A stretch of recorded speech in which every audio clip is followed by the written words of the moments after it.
and welcome to the news on NTA International. I am Chinenye Nwoye. First, let's bring you the headlines.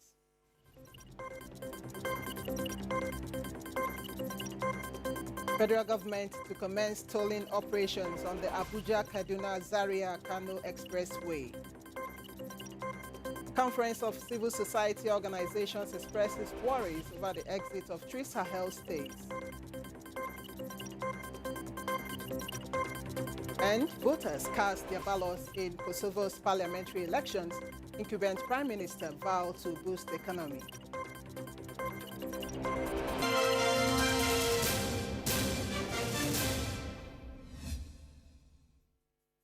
Many thanks for joining us. Voters cast their ballots in Kosovo's parliamentary elections. This puts incumbent Prime Minister Albin Kurti and his quest to stamp out Serbian influence against fractured opposition's vow to boost the economy. Kolo Mohammed has details. Kosovo's Prime Minister, who has been in power since 2021 and is seeking a second term as head of government, talked to journalists after casting his ballot, calling on voters to make their voices heard in the parliamentary elections. I want to thank all people of Kosovo for their contribution to democracy. And today is the day when they should exercise their rights to make their voice being heard. Today is the day when they should use this opportunity to decide on the next 4 years. The Prime Minister and his Self-Determination Party have campaigned on their efforts to dismantle the government's reach to Serbs' majority areas.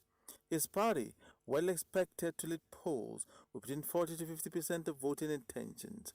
Most Kosovars want the next government to work on the country's economic development. The economy is at its lowest level now, says the pensioner, Gani Zogaj. Citizens expect improvements in the healthcare system and the economy because without a strong economy, there can be no development or an advanced society.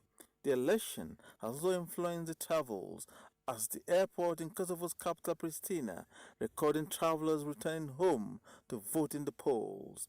They were welcomed by the Prime Minister Albin Kurti, whose party has booked seats on commercial flights and organized flights for several thousands of people. In other news, non-governmental organizations, NGOs, and veterans scramble after the United States aid freeze. Morale is low following the abrupt suspension of U.S. aid on January 27th, which forced most organizations to close for a week. One organization that offers psychological services to former combatants reopened with the help of local funding after staff quickly took to social media to publicize the consequences of the aid freeze. Supporting humanitarian aid in a context like Sudan is critical. It keeps people alive. At the same time, it's really critical to support civil society. They need to have jobs so they can both provide for their family, but also keep the hope alive for peace and democracy. And that's something that USAID and the U.S. has been very effective at doing. The future still looks uncertain, as local funding may not be consistent nor systematic. Indigenous people of the Colombian Amazon warn that deforestation and drug trafficking will likely increase as US aid support ends due to President Trump's decision. Kolo Muhammad, NTA News. The Conference of Civil Society Organizations has expressed worries over the impact the exit of 3 Sahel states of Mali, Burkina Faso and Niger Republic from ECOWAS will have on counter-terrorism efforts in the sub-region. At a press briefing in Abuja, the group tasked ECOWAS and its member states to be proactive in finding a workable solution to this challenge. Kelvin Ebunaye reports. Apart from the possible challenge intelligence sharing with the 3 Sahel states may pose to counter-terrorism efforts in the Sahel, the economic implication on the sub-region, especially relating to the Africa Continental Free Trade Area, also engage the attention of the group. This could pose risk of hostilities on Malian and Burkinabe migrants from Ghana, from Cote d'Ivoire, from Guinea-Bissau and from Senegal, which will create further social tension. It is against this background that we are urging ECOWAS and the leadership of Burkina Faso, Mali, and Niger to maintain and commit and pursue continued dialogue in the interest of the people of this region. They also want ECOWAS to seek a new way of implementing its humanitarian interventions in a manner that will make the impact of the exit of the three countries bearable on the citizens in the entire region. In Abuja, Kelvin Ewonwaye, NTA News. Minister of Foreign Affairs Yusuf Tuga has visited Manama, the Kingdom of Bahrain, while in the kingdom where he engaged in bilateral discussions with his Bahraini counterpart, Dr. Abdul Latif bin Rashid Al Zayeni. The statement by the Foreign Minister's Special Assistant on Media and Communications Strategy, Al-Qasim Abdul Qadri, says the meeting focused on strengthening diplomatic relations, facilitating foreign direct investment from Bahrain, enhancing trade and investment opportunities, and fostering cooperation in the oil and gas sectors, with particular emphasis on onshore projects and the development of the 8-train LNG. The minister also deliberated on the training of Nigerian diplomats and collaboration within multilateral forums. Both ministers signed a joint communique officially establishing diplomatic relations between the Federal Republic of Nigeria and the Kingdom of Bahrain. This agreement marks a significant milestone in fostering closer ties and mutual cooperation between the two nations. The conduct of Nigerians in the diaspora is instrumental in shaping the perception of foreigners about Nigeria and her bilateral ties with nations. As the current administration continues its ambitious drive for foreign direct investment, experts say Nigerians in diaspora should not demarket the nation. Joel Bobola completes the report. Nigerians in the diaspora are making impacts in various fields of human endeavors, with some even occupying political offices in Europe and America. Many Nigerians in the diaspora are making the nation proud by positively projecting the image of the nation in good light and making it an investment destination. But a few are involved in illicit activities and giving negative publicity to the nation, which may adversely affect the perception of Nigeria among the Committee of Nations. When others are coming to Nigeria, the Indians, the Pakistanis, the Chinese, they are saying what we are not saying. And we are saying that Nigerians themselves are the ones that will see, those opportunities, the young Nigerians, and they're doing that, and I'm excited about that. Look at their remittances. It's even grown bigger and better. And we are not even saying that beyond remittances, they should invest in their country if others are doing it. As Nigerians who are in diaspora, I think the best thing we do and that we can continue to do is to launder our image, and to, we are the first ambassadors, we are the first people they meet. Some of these people will never get the opportunity to travel to Nigeria, but most of them will meet us. The way we relate to them, the way we carry ourselves, and the kind of communications we have with them is the experience they will have of Nigeria and Nigerians back home. Nigerians in Diaspora Commission is working with like minds and other well-meaning individuals to tell the Nigerian story to the international community. Nigerians have been advised also to refrain from hate speech and fake news on social media platforms. In Lagos, Joel Bukbola, NTA News. The federal government has announced plans to commence tolling operations on the Abuja-Kaduna-Zaria-Kano Expressway after its full completion in 2026. This, the federal government says, is part of strategy to sustain the integrity of the highway and improve security. Usman Zubairu reports that this was disclosed by the Minister of Works, David Umahi, during an inspection tour of the highway. One of the fallout of the Federal Executive Council last week was approval for the construction of Section 1 and 3 of the Abuja-Kaduna-Zaria-Kano Road.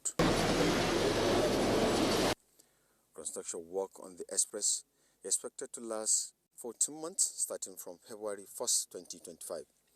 Minister of Works, David Umahi, said the inspection is to assess the volume of work done, agree on the amount of mobilization.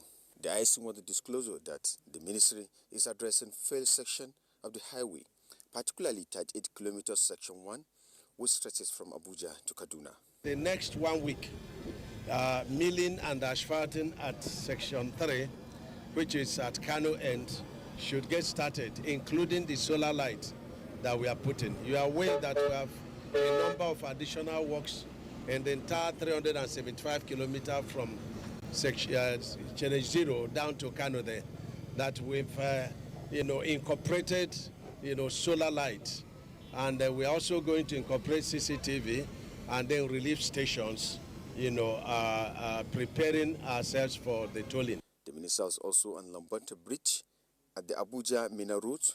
He highlighted effort to curb illegal sand mining and protect the infrastructure from erosion. Minister of State for Works, Bello Guranyo, supervisors engineer from the ministry, were part of the inspection. Usman Zubairu, NTA News. Meanwhile, motorists across Nigeria will soon begin to experience prompt and high-quality road maintenance, expected to accelerate the speed of economic prosperity. Minister of State Works, Mohammed Bello Guranyo, said this at the closing of the one-day retreat for board and management of the Federal Roads Maintenance Agency, FEMA, in Abuja. Again, Usman Zubairu reports. The federal government is responsible for the management of thousands of kilometers of roads across the 6 geopolitical zones in the country. With deficit in funding, key roads and highways have failed, slowing down the progress wheels. This Minister of State for Works, Mohammed Bello Guranyo, says will be a thing of the past, considering the priority given road maintenance in the President Bola Ahmed Tinubu's infrastructure development agenda. We hold this country as one entity and is working everywhere. You look at north, south, west, east, everywhere.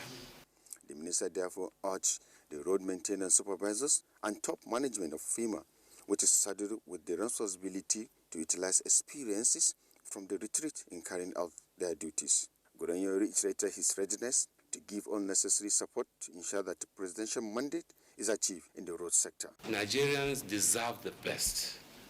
They deserve the best motorable roads, because without good motorable roads, we will not be able to open our economic corridors, and we will not be able to realize our potentials as a nation.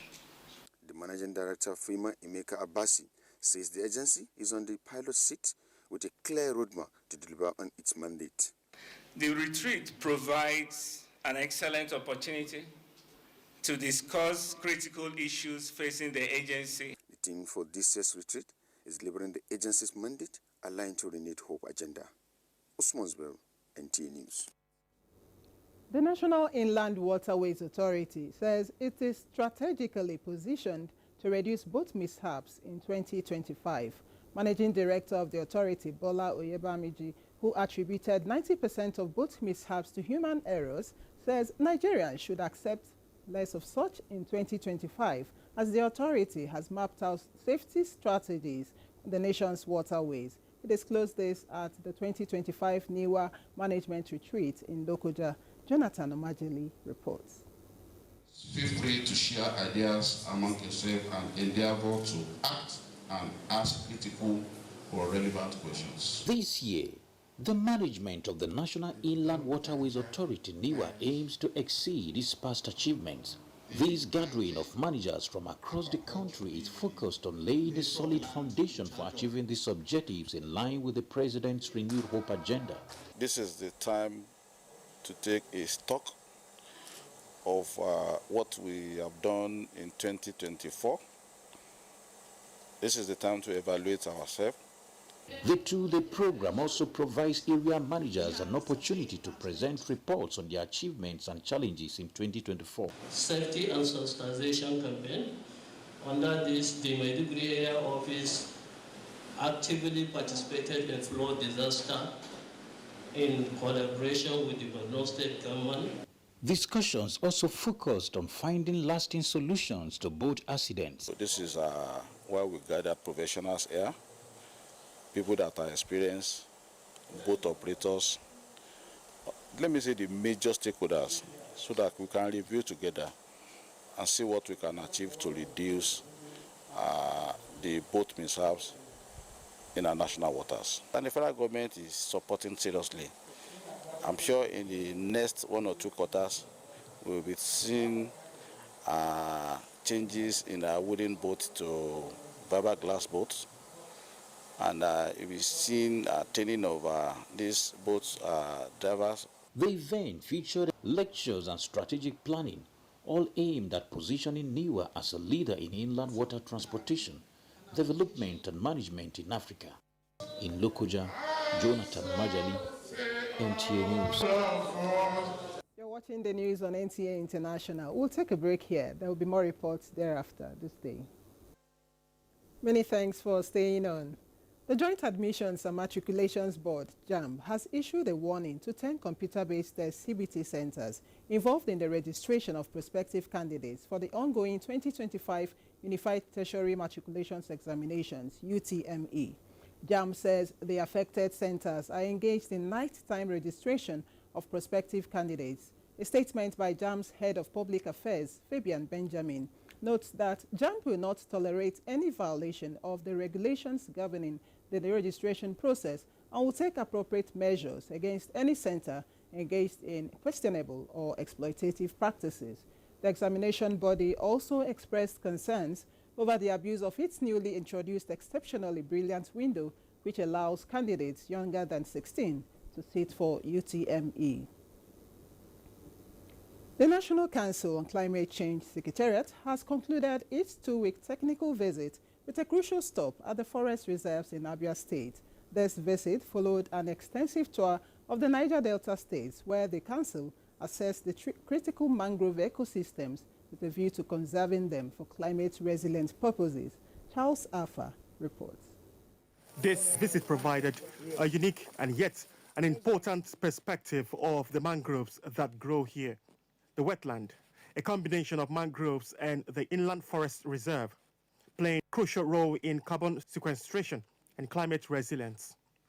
With machetes, the Commissioner of Environment of Abia State, Philemon Asunye, and his team cleared the way while the National Council on Climate Change Secretariat's technical group explored the diverse forest reserves, assessing their health, biodiversity, and vulnerability to deforestation, degradation, the importance of sustainable forest management practices, community involvement in the conservation efforts, and the potential to contribute to Nigeria's climate change mitigation and adaptation strategies. We know the importance of wetlands with regards to biodiversity. So you're not just talking about carbon capture and storage, you're also talking about enhancing the country's biodiversity. And it's such a beauty. This is the first wetland, I believe, that we've put our feet on since we started this journey. So it's something that is very important. With your initiative, now this place will be reprogrammed for both government and community economic use. You can see that the people will not have any option than to collaborate and make sure that we get the best out of the forest. But our greater need is to make sure that this place is developed further for environmental issues. This assessment underscores the urgency of addressing climate change and the importance of collaborative efforts. Throughout the journey, the National Council on Climate Change Secretariat team engaged with local communities, government officials, and environmental experts. Charles Alpha, NTA News. Gratitude 365 Days is a thought-provoking book that takes readers on a daily journey of reflections, lessons, and growth.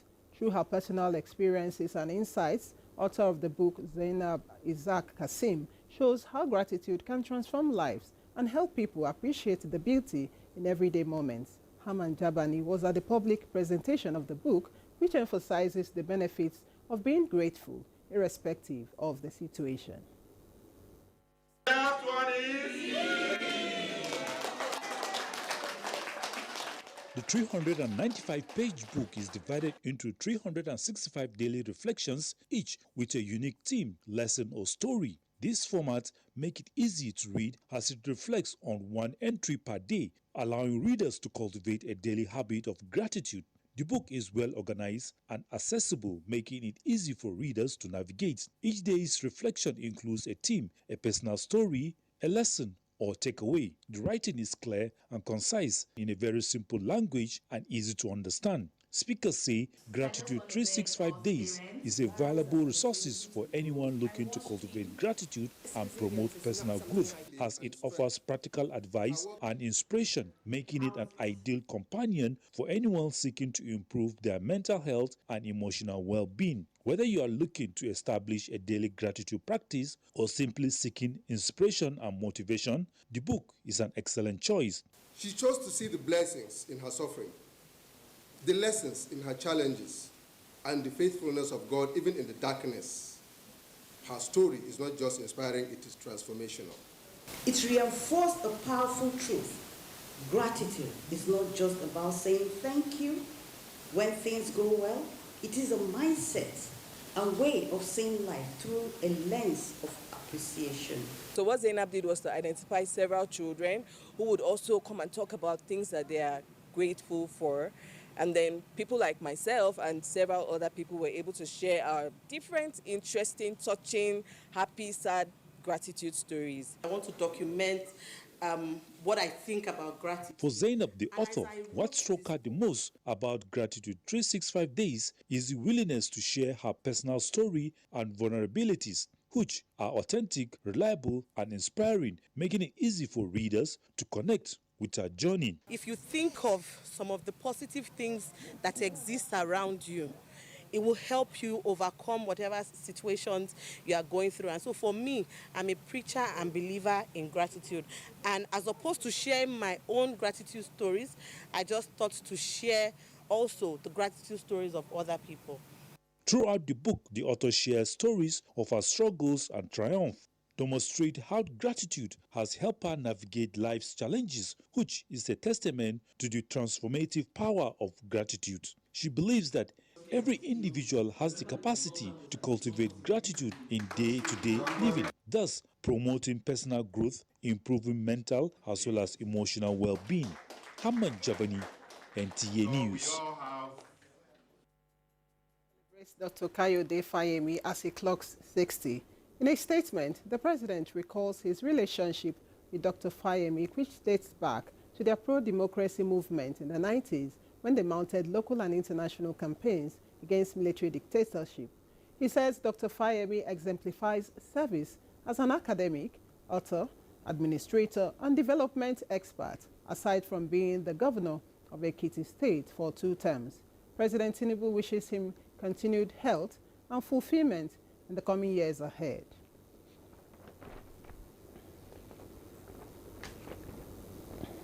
And up next is Monday's weather prospects for Nigerian cities and other parts of